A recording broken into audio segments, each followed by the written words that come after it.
Bismillahirrahmanirrahim.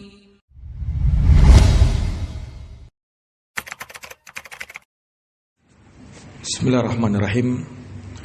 Assalamualaikum warahmatullahi wabarakatuh.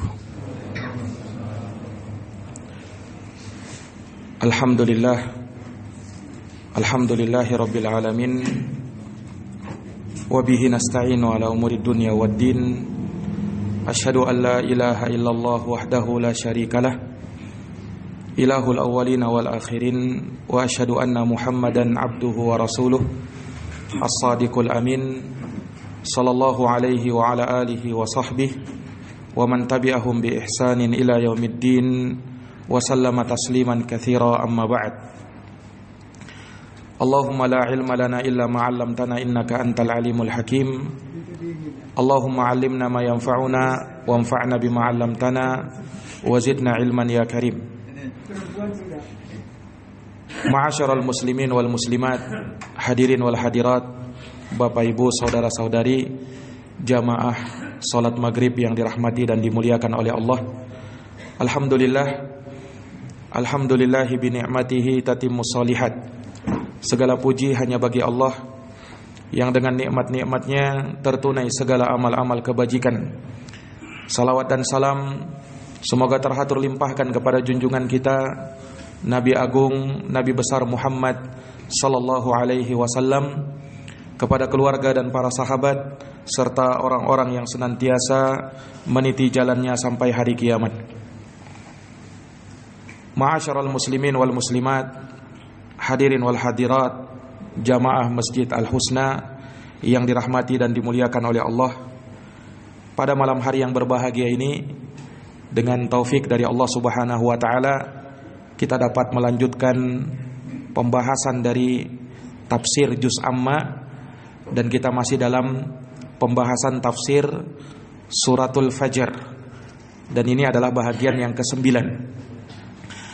di mana kita telah menyelesaikan sampai pada ayat yang ke-15 dan 16, di mana Allah Subhanahu wa taala menyebutkan pada ayat tersebut sikap sebahagian manusia yang keliru tatkala mendapatkan kenikmatan atau sebaliknya mendapatkan bala musibah. Iya, di mana Allah ceritakan bahwa manusia apabila dia ditimpa ujian berupa kenikmatan, kemuliaan, ditambahnya nikmat Allah Subhanahu wa taala kepada dia, maka dia langsung mengatakan, Tuhanku telah memuliakan aku. Dan sebaliknya, apabila dia mendapatkan ujian berupa rezeki yang dibatasi, kehidupan yang sulit, maka dia langsung mengatakan, Tuhanku telah menghinakan aku. Maka ini adalah sikap yang keliru yang Allah Subhanahu wa taala bantah di ayat yang setelahnya, ayat yang ke-17. Allah mengatakan, kalla balla tukrimunal yatim. Kalla, yang artinya jangan begitu.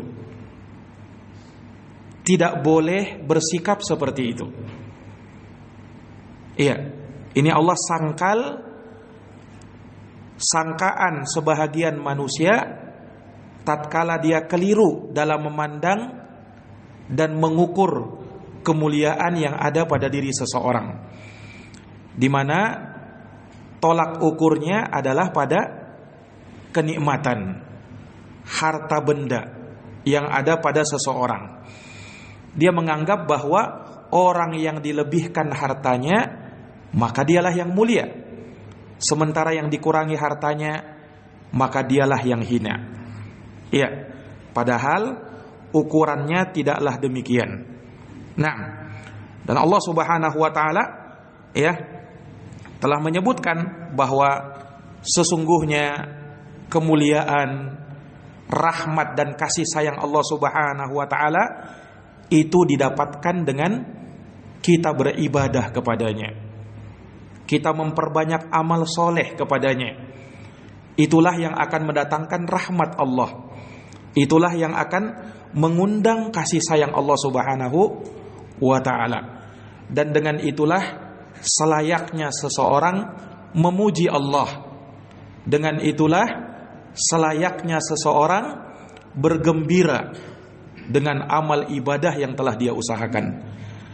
Makanya Allah Subhanahu wa ta'ala berfirman, "Qul bifadlillahi wa birahmatih fabidzalika falyafrahu huwa khairun mimma yajma'un."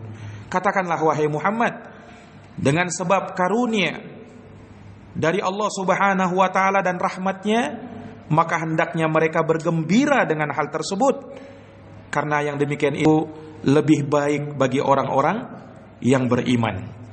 Orang yang beriman, dia bergembira tatkala dia mampu melakukan ketaatan. Dia merasa bahagia tatkala dia mampu pergi ke masjid. Dia merasa gembira tatkala dia mampu menjalankan dan menegakkan sholat, bersedekah, dan melakukan amal ketaatan yang lainnya.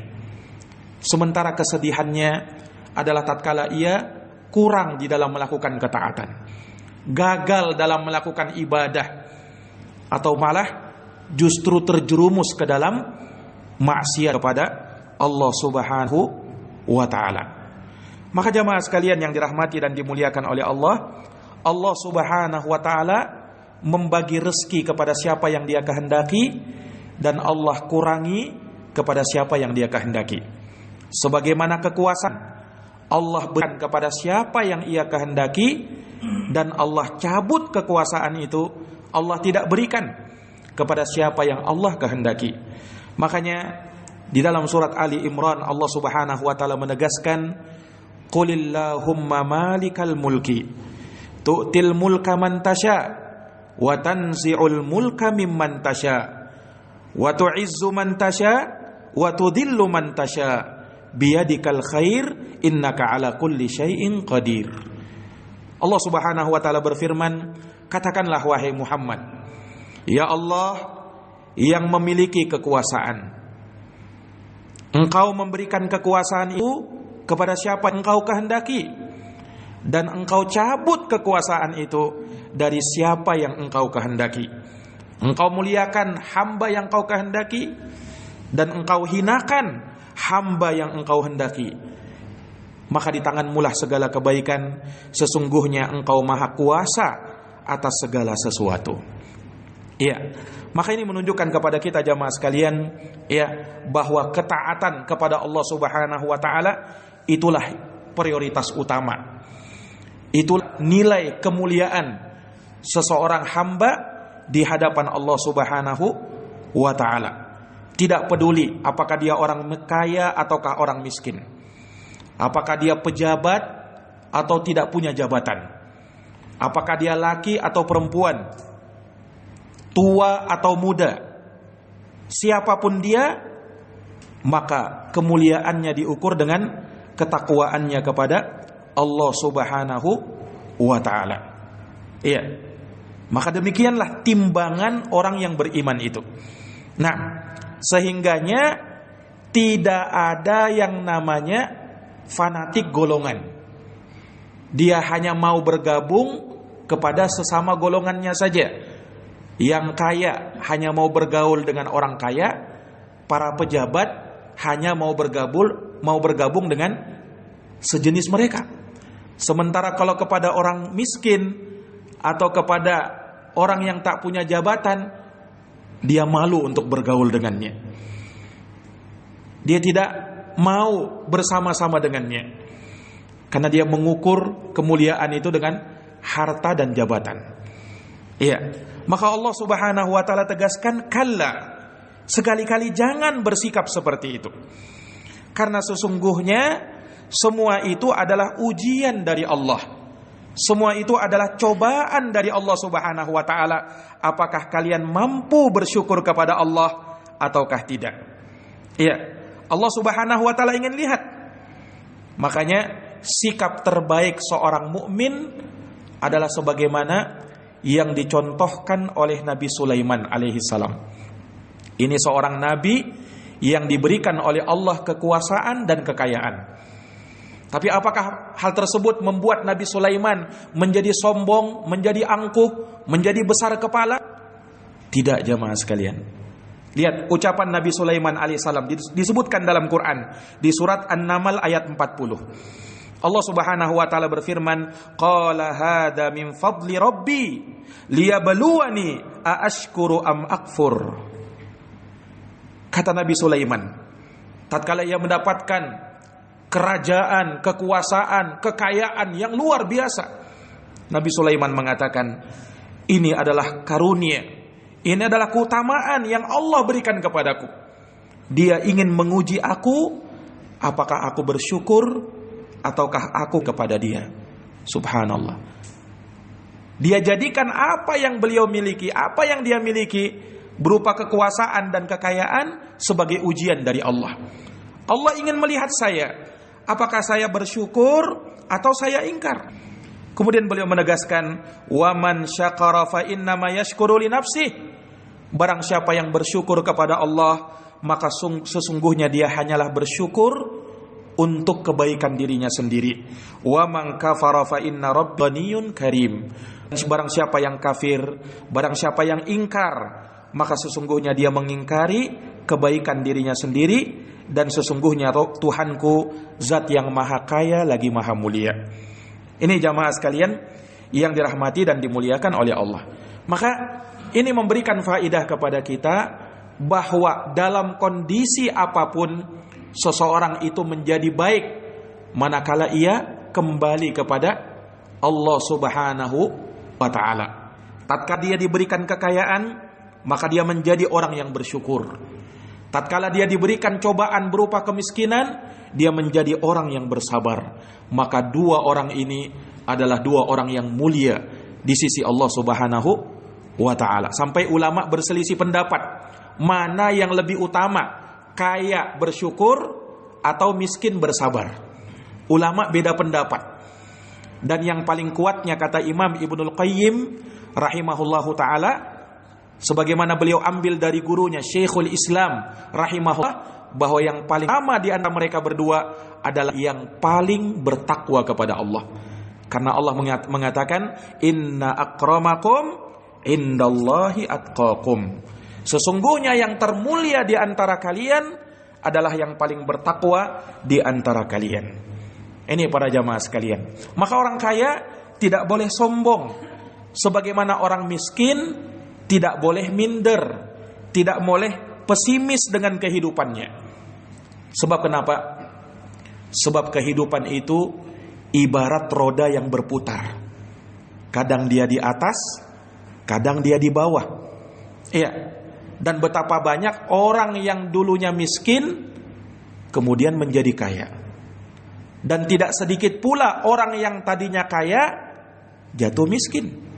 Ya, begitu pula kehidupan manusia. Wa tilkal ayyamu nudawiluha bainan nas. Demikianlah kehidupan manusia. Kami putar, kami perselih gantikan di antara mereka sesuai dengan apa? Berlalunya hari dan waktu. Kita tidak tahu dan kita tidak bisa menjamin kita berada dalam kondisi yang sama tahun depan, 5 tahun lagi, 10 tahun lagi. Tidak ada yang bisa menjamin. Allah cabut apa yang Allah tetapkan dari kita sekarang ini bisa dan mudah sekali. Ini para jamaah sekalian yang dirahmati dan dimuliakan oleh Allah Subhanahu wa ta'ala. Iya. Makanya seorang yang beriman, dia akan selalu dan selalu memuji Allah Subhanahu wa ta'ala apapun kondisinya. Sebab ibadah Allah tidak khususkan hanya kepada orang-orang kaya saja, sebagaimana tidak pula dikhususkan kepada orang-orang miskin saja, tetapi rata sama porsinya di antara mereka. Wajib bagi mereka sholat, wajib bagi mereka berpuasa, wajib bagi menjalankan syariat-syariat Islam yang lainnya dalam porsi yang sama. Kalau dalam urusan ibadah tidak dibedakan itu. Ini jamaah sekalian yang dirahmati dan dimuliakan oleh Allah Subhanahu wa taala. Makanya Allah bantah sikap manusia yang keliru ini. Harusnya kalian tetap memuji Allah. Harusnya kalian tetap beribadah kepada Allah Subhanahu wa taala apapun kondisi kalian. Apapun kondisi kalian. Ini para jamaah yang dirahmati dan dimuliakan oleh Allah Subhanahu wa taala. Sebagian ulama menyebutkan ini ayat di dalamnya terdapat penjelasan dampak positif dan dampak negatif dari harta itu. Ya, karena seseorang kalau diberikan harta terkadang berdampak positif bagi dirinya dan terkadang berdampak negatif di dirinya. Sebagaimana kemiskinan, kadang takdirkan kepada seseorang bisa berdampak positif dan bisa berdampak negatif. Ini jamaah sekalian. Makanya dalam harta yang kita miliki, berapapun nilainya, itu kita diperhadapkan dengan dua hal. Mengeluarkan atau menahan. Ya kan? Mengeluarkan atau menahan. Dan kedua perkara ini ada nilai positifnya dan ada nilai negatifnya. Memberi, tidak selalu pemberian itu bernilai positif. Terkadang ada pemberian yang bernilai negatif. Kalau dia memberi kepada seseorang yang dia tahu orang ini melakukan perbuatan maksiat, menggunakan harta itu untuk berbuat maksiat, membeli barang-barang yang haram, ini tentunya memberi dalam kondisi seperti ini haram hukumnya, karena sama saja membantu dia untuk melakukan kemaksiatan. Sama hal dengan menahan, ada kalanya positif, ada kalanya negatif. Ini jamaah sekalian yang dirahmati oleh Allah, timbal balik. Nah, sementara di dalam ayat Allah Subhanahu wa taala sebutkan tindak menahan harta yang negatif. Apa itu? Lihat ayat berikutnya. Kalla balla tukrimunal yatim. Sekali-kali tidak, bahkan kalian tidak memuliakan anak yatim.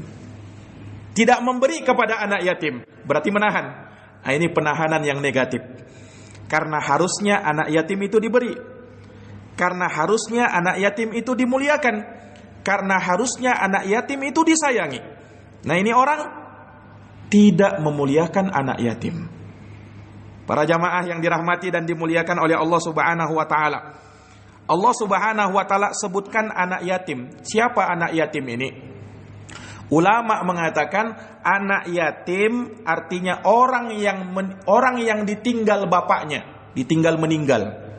Bukan ditinggal pergi, ditinggal mati. Naam, dan dianya belum berusia balik. Itu baru dinamakan anak yatim. Kalau dia sudah balik, apalagi sudah punya istri, sudah punya anak, bapaknya meninggal, anak yatim juga ini. Oh enggak. Ini bukan lagi dinamakan anak yatim. Atau ibunya yang meninggal, bapaknya masih ada, bukan dinamakan anak yatim. Yang namanya anak yatim, bapaknya yang meninggal dan dianya belum berusia balik. Karena Nabi mengatakan la yutsma ba'dah tilam. Tidak ada keyatiman setelah balik. Maksudnya orang yang sudah balik sudah lepas dari penamaan ya yatim. Ini para jamaah sekalian. Nah, mengetahui definisi anak yatim ini penting. Sebab jangan sampai kita keliru, kita salah dalam menentukan ini anak yatim atau bukan ini. Sebab kalau dia anak yatim, ada hukum-hukumnya di dalam syariat. Ini jamaah sekalian. Karena semua anak yang miskin, jangan langsung dikatakan anak yatim. Ada sifatnya du'afa, kaum yang lemah. Ada sifatnya fuqara, orang-orang fakir. Ada sifatnya al-masakin, orang-orang miskin. Nah itu punya hukum sendiri-sendiri itu Pak. Makanya dibedakan, tidak disamakan mereka ini. Ada yatama, ada fuqara, ada masakin, ada du'afa. Nah itu beda hukum-hukum. Makanya ulama memberikan definisi supaya jangan sampai kita keliru jamaah sekalian. Nah, para jamaah yang dirahmati dan dimuliakan oleh Allah, Islam sangat memuliakan anak yatim. Makanya terlalu banyak ayat-ayat yang menyebutkan tentang anak yatim. Di dalam Quran, ulama menghitung ada sekitar 20 ayat yang bercerita tentang anak yatim. 20 ayat. Menunjukkan perhatian Allah, ya kan? Dan memang disebutkan hukum-hukumnya. Sampai kata ulama, tidak ada aturan yang ada di dunia ini, agama yang ada di dunia ini yang lebih memperhatikan hak anak yatim selain ajaran dan aturan di dalam Islam. Sangat menjaga haknya anak yatim. Makanya sering disebutkan itu. Sering disebutkan itu tentang kondisi dan keadaan mereka. Dan Nabi kita Muhammad sallallahu alaihi wasallam pun menaruh perhatian yang sangat besar kepada anak yatim. Ini jamaah sekalian yang dirahmati oleh Allah Subhanahu wa taala. Sampai Nabi mengatakan, "Ana wa kafilul yatim kahataini fil jannah." Saya dan orang yang menanggung haknya anak yatim nanti di dalam surga seperti ini. Nabi sebutkan, Nabi isyaratkan dengan jari telunjuk dan jari tengahnya. Kemudian Nabi renggangkan sedikit. Artinya Nabi dengan orang yang memuliakan anak yatim itu sangat dekat di dalam surga. Nah, tentunya surganya Nabi tidak main-main, Pak. Surga yang paling tinggi itu. Dan orang yang mengasuh anak yatim akan berada dan bersama dengan Nabi sallallahu alaihi wasallam di dalam surga. Iya. Dan menunjukkan perhatiannya Nabi sallallahu alaihi wasallam kepada anak yatim. Nabi mengatakan, "Allahumma inni uharriju haqqad dha'ifain." Ya Allah, sungguh aku merasa berat terhadap dua hak orang yang lemah. Haqqul yatim wa haqqul mar'ah. Hak yang pertama haknya anak yatim, hak yang kedua adalah haknya wanita. Ini para jamaah yang dirahmati oleh Allah. Lihat, anak yatim Allah Subhanahu wa taala lebih dahulukan daripada orang-orang miskin. Lihat di dalam Quran, Allah berfirman, "Wa'budullaha wa la tusyriku bihi syai'a wa bil walidaini ihsana." Sembahlah Allah semata dan jangan kalian menyekutukannya dengan sesuatu apapun. Wa bil walidaini ihsana, dan berbuat baiklah kepada kedua orang tuamu. Lihat, kedua orang tua pertama disebut. Wabidil kurba, kemudian karib kerabatmu. Wal yatama, anak yatim. Anak yatim disebut duluan. Wal masakin, baru setelahnya orang miskin. Hak mereka lebih didahulukan. Iya. Ini menunjukkan wajibnya kita mencintai anak yatim. Bahkan orang yang tidak mencintai anak yatim berarti dia tidak mencintai Rasulullah sallallahu alaihi wasallam. Sebab kenapa? Rasulullah pun terlahir sebagai anak yatim. Ya kan? Nabi kita Muhammad SAW terlahir, bapaknya sudah meninggal duluan. Iya. Dan tidak lama setelahnya ibunya Nabi SAW juga meninggal dunia. Maka beliau terlahir sebagai anak yatim. Siapa yang tidak cinta kepada anak yatim berarti dia tidak cinta kepada Rasulullah sallallahu alaihi wasallam yang juga terlahir sebagai anak yatim. Para jamaah yang dirahmati dan dimuliakan oleh Allah, telah kita baca dua surat di dalam Quran. Yang kedua surat itu menyebutkan tentang haknya anak yatim. Pertama di dalam surat Ad-Duha, Allah Subhanahu wa taala berfirman, "Fa ammal yatima fala taqhar." Adapun terhadap anak yatim, maka jangan kau berbuat sewenang-wenang kepada dia. Jangan kau sakiti dia, jangan kau hardik dia. Itu di surat Ad-Duha. Di surat Al-Maun sudah kita bacakan juga tafsirnya. Allah Subhanahu wa taala sebutkan juga tentang haknya anak yatim di surat itu. Ara'aital ladzi yukadzibu biddin? Tahukah kamu, kata Allah, orang yang mendustakan hari kebangkitan itu? Fadzalikal ladzi yadhu'ul yatim. Itulah orang-orang yang menghardik anak yatim. Itu Allah jadikan sebagai orang yang tidak percaya dengan hari kebangkitan. Subhanallah.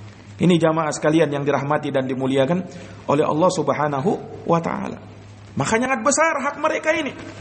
Dan orang yang berani makan hartanya anak yatim, Allah sebutkan di dalam Quran, "Innal ladzina ya'kuluna amwalal yatama." Sesungguhnya orang-orang yang makan hartanya anak yatim zulman, secara zalim, innama ya'kuluna fi butunihim nara wa sayaslawna sa'ira. Kelak mereka Mereka ini adalah orang-orang yang tidaklah memasukkan di dalam perutnya kecuali neraka, dan mereka akan masuk ke dalam api neraka yang menyala-nyala. Orang yang berani mengambil haknya anak yatim. Dan Nabi menjadikan memakan hartanya anak yatim sebagai salah satu dari 7 dosa yang membinasakan. Kata Nabi SAW, ijtanibu as-sab'al mubiqat. Jauhilah oleh kalian 7 dosa yang membinasakan. Salah satunya wa aklu malil yatim, makan hartanya anak yatim. Ini jamaah sekalian yang dirahmati dan dimuliakan oleh Allah. Makanya ketika kita mendapatkan anak yatim, muliakan dia. Bahkan ada satu tuntunan yang diajar oleh Nabi. Kalau ketemu anak yatim, usap kepalanya, Pak. Loh, kenapa begitu? Nabi sebutkan dengan usap kepalanya anak yatim bisa melembutkan hati. Bisa melembutkan hati. Ini usap kepalanya melembutkan hati. Mana dalilnya, Ustaz? Dalilnya hadis Nabi SAW. Kata Nabi, irhamil yatim, rahmatilah, sayangilah anak yatim. Wamsah ala ra'si, usaplah kepalanya. Wa at'imhu min ta'amik, berikanlah makanan kepada dia. Yalinu qalbuka, niscaya hatimu akan lembut. Nah, ini jamaah sekalian. Jadi kalau kita merasakan hati kita ini keras, datang ke tempat anak yatim, usap kepalanya anak yatim. Niscaya Allah Subhanahu wa taala akan melembutkan hati kita. Ini keutamaannya, Pak. Ini para jamaah sekalian yang dirahmati dan dimuliakan oleh Allah Subhanahu wa taala. Makanya sekali lagi Islam sangat menaruh perhatian yang sangat besar terhadap haknya anak-anak yatim.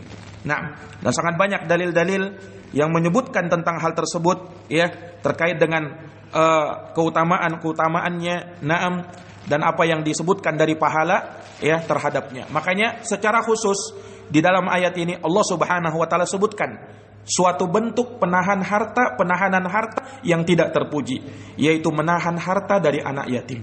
Tidak mau memberi kepada mereka, tidak menyayangi dan tidak memuliakan mereka. Kalla balla tukrimunal yatim. Sekali-kali tidak, bahkan kalian tidak memuliakan anak yatim. Jamaah yang dirahmati oleh Allah. Kemudian di ayat yang ke-18 Allah Subhanahu wa taala lanjutkan. Setelah itu, wala tahadduna ala ta'amil miskin. Dan kalian ini tidak mengajak, tidak menganjurkan untuk memberi makan orang miskin. Lihat, urutannya sama kan? Seperti dalam ayat yang tadi kita bacakan juga. Anak yatim dulu, baru setelahnya orang miskin. Jamaah yang dirahmati dan dimuliakan oleh Allah. Nah, ini ayat sebenarnya menjelaskan dampak negatif dari seseorang yang tidak mensyukuri harta yang dia miliki. Dan itu berdampak dengan ucapan dan perbuatannya. Perbuatannya di ayat yang ke-17 tadi, dia tidak memuliakan anak yatim. Ucapannya ayat yang ke-18 ini, apa itu? Dia tidak saling mengajak, menganjurkan untuk memberi makan orang miskin. Kata ulama, ini orang keterlaluan betul. Jangankan memberi, menganjurkan saja tidak. Mana yang lebih berat? Memberi orang miskin atau mengajak orang miskin walaupun dia tidak beri?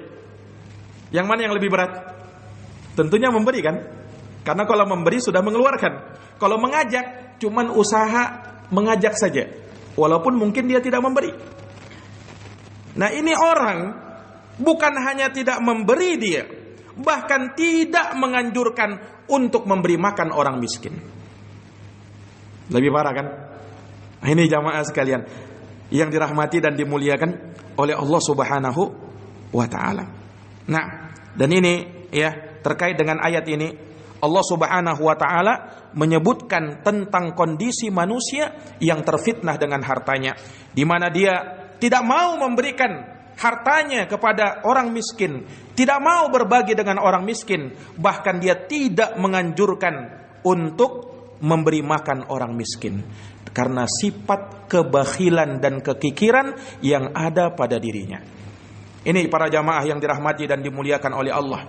Oleh karena itu, sifat bakhil, sifat kikir, ini penyakit yang terkadang dijumpai pada manusia.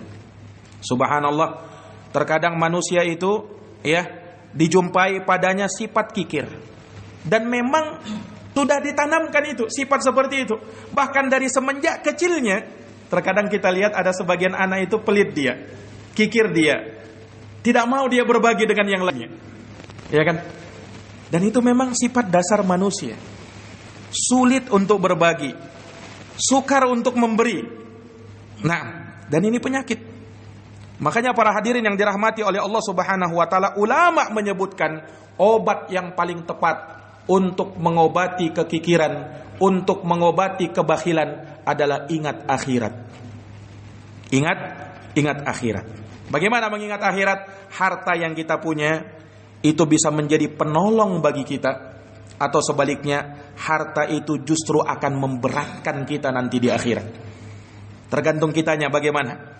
Apakah kita ingin harta kita itu membantu kita, justru meringankan kita, atau bahkan akan memberatkan kita nanti di akhirat? Ibaratnya kata sebagian ulama, harta itu seperti pedang bermata dua. Bisa membantu kita, meringankan beban kita, dan bisa jadi justru memberatkan kita. Bisa menyelamatkan kita, atau justru bisa menjerumuskan kita. Na'udzubillahi min dzalik. Nah, ini para jamaah sekalian yang dirahmati dan dimuliakan oleh Allah. Maka kalau misalnya kita merasakan hal tersebut, maka ingat akhirat. Nah, subhanallah, seseorang disebutkan oleh Nabi SAW, nanti di akhir zaman ya, ada seseorang yang tidak mampu lagi bersedekah. Tidak mampu bukan tidak ada hartanya, Pak. Nanti di akhir zaman, kata Rasul SAW, manusia Allah bukakan perbendaharaan harta, sehingga manusia menjadi kaya raya seluruhnya. Nah, kata Nabi SAW, di akhir zaman nanti orang tidak mampu bersedekah. Kenapa? Bukan tidak ada harta, justru hartanya banyak. Dia bingung, tidak ada lagi orang miskin. Kemana harta saya ini harus saya sedekahkan? Sampai bingung dia. Sampai dia menjajakan hartanya. Siapa yang mau harta? Tidak ada satupun yang menjawab. Subhanallah. Itu di akhir zaman, Pak. Iya, itu di akhir zaman. Karena Allah Subhanahu wa taala bukakan perbendaharaan harta di dunia, sehingga seorang tidak lagi bisa menyedekahkan hartanya karena sulit untuk mencari orang miskin. Ini jamaah sekalian. Nah, sebelum datang waktu itu tiba, sebelum datang saat itu datang, maka ketika ada orang-orang miskin di tengah-tengah kita, nah ini kesempatan bagi kita untuk memberi kepada mereka, memuliakan mereka. Dan Nabi SAW sebutkan di dalam hadisnya, innama tunsoruna wa turzakuna bidu'afaikum. Hadis sahih riwayat Imamul Bukhari. Sesungguhnya kalian ini ditolong dan diberikan rezeki disebabkan adanya orang-orang lemah, orang-orang miskin di antara kalian. Kenapa itu? Dengan doanya, dengan keikhlasannya, dengan sholatnya, itu yang akan berguna, itu yang akan memberikan manfaat bagi orang-orang kaya. Makanya rahmati mereka. Irhamu man fil ardi yarhamkum man fis sama. Rahmatilah orang-orang yang ada di muka bumi, termasuk orang-orang miskin. Maka niscaya Allah Ar-Rahman akan memberikan rahmat dan menyayangi kamu. Disebutkan oleh para ulama, ya, kalau seseorang merasakan rahmat Allah Subhanahu wa taala, maka keharusannya dia merahmati orang-orang yang ada di muka bumi. Fakun rahiman li ghairik.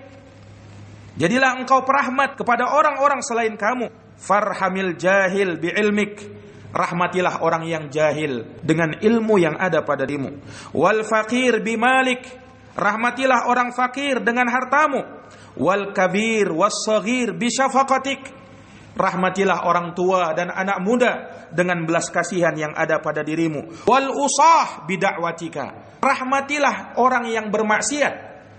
Orang bermaksiat dirahmati juga. Iya, rahmatilah dia dengan dakwahmu kepada dia, dengan ajakanmu, dengan caramu merubah dia agar dia tidak lagi bermaksiat kepada Allah. Bal wal bahaim li'itfik. Dan rahmatilah bahkan hewan-hewan ternak dengan kelembutan kamu. Ini jamaah sekalian yang dirahmati oleh Allah. Nabi pernah ditanya, apa amalan yang sangat dicintai oleh Allah? Kata Nabi, sururun tudkhiluhu ala muslimin. Amalan yang sangat dicintai oleh Allah adalah kegembiraan yang kau masukkan ke dalam hati seorang muslim. Au tukshifu anhu kurbatan, atau engkau menyingkap darinya, engkau singkap darinya kesulitan dan kesusahannya. Au taqdi anhu dainan, atau kau lunasi hutang-hutangnya. Au tutrid anhu ju'an, atau kau berikan makanan dia sehingga dia tidak lapar lagi. Ini jamaah sekalian yang dirahmati dan dimuliakan oleh Allah Subhanahu wa taala. Dan Nabi kita Muhammad sallallahu alaihi wasallam, beliau sangat perhatian kepada haknya orang-orang miskin. Dan banyak para sahabat Nabi SAW dari kalangan orang-orang miskin.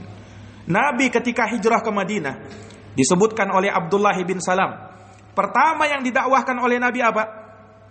Merangkul manusia ini, hubungan sosial di antara mereka, supaya terjalin dengan erat.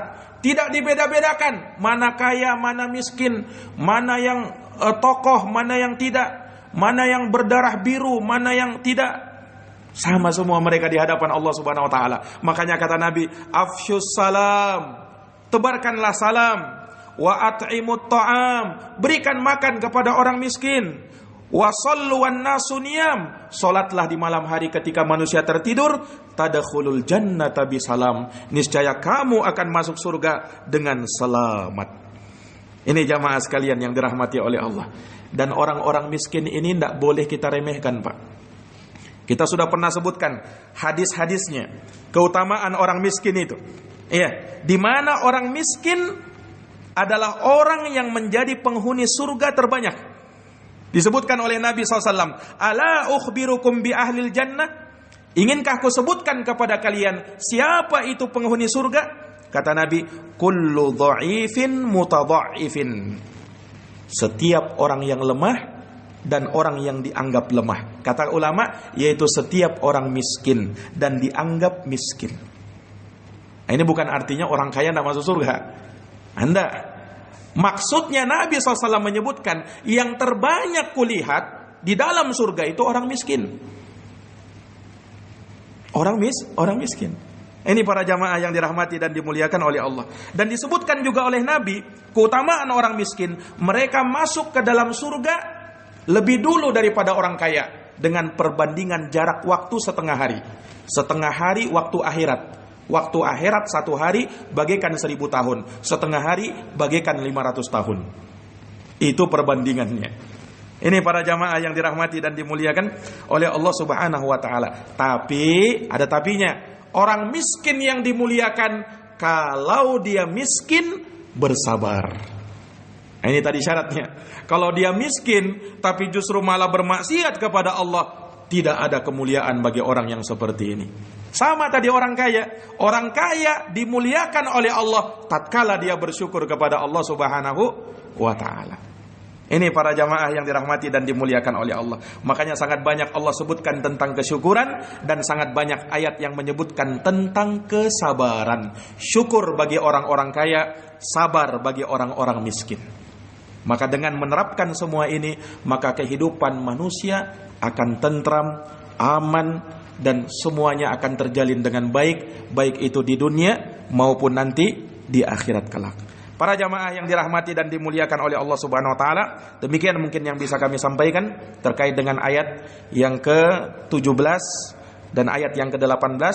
Insyaallah taala kita akan sebutkan di pertemuan yang akan datang ayat yang ke-19, 20 dan seterusnya dari ayat-ayat di surat Al-Fajr ini. Sungguh sangat banyak kandungan faidah dan manfaatnya, pelajaran-pelajaran yang kita bisa ambil dan kita bisa petik dalam kehidupan keseharian kita. Semoga hal tersebut bisa menjadi sinar yang menyinari hati kita, bisa membuat kita istiqomah di dalam menjalankan agama Allah Subhanahu wa taala, melembutkan hati-hati kita, dan semoga dengan ayat-ayat yang telah kita pelajari Allah Subhanahu wa taala memuliakan kita di dunia dan di akhirat. Amin ya rabbal alamin. Demikian, lebih dan kurangnya mohon dimaafkan. Hadanallahu wa iyyakum ajma'in. Subhanakallahumma wa bihamdika asyhadu an la ilaha illa anta astaghfiruka wa atubu ilaik.